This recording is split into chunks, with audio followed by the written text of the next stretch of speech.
time, we've also achieved a 50% drop in the amount of fentanyl coming across the border, and China is working with us very closely on bringing down the number and the amount of fentanyl that's being shipped. You know, fentanyl is very bad when you mix it with certain ingredients, but it also is very important for medicine, for anesthesias, various other things. I want people to understand that. It's not made necessarily for bad. When it's mixed with certain things, it becomes bad.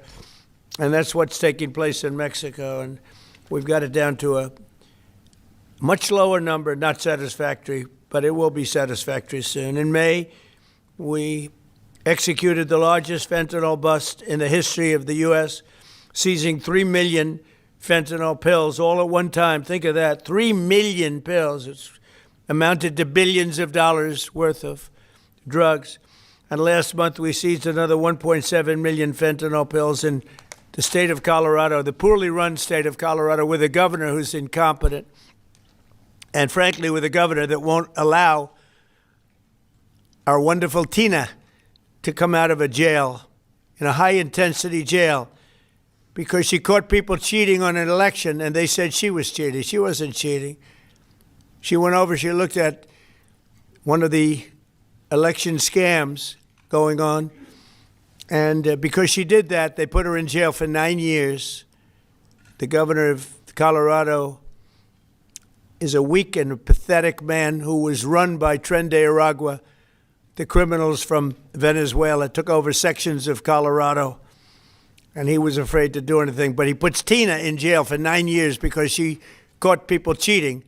And when she walked over and got involved in it, they said she was cheating. She wasn't cheating. She caught people cheating on the election, 2020, along with a lot of other people that cheated on that election. You'll see that coming out more and more.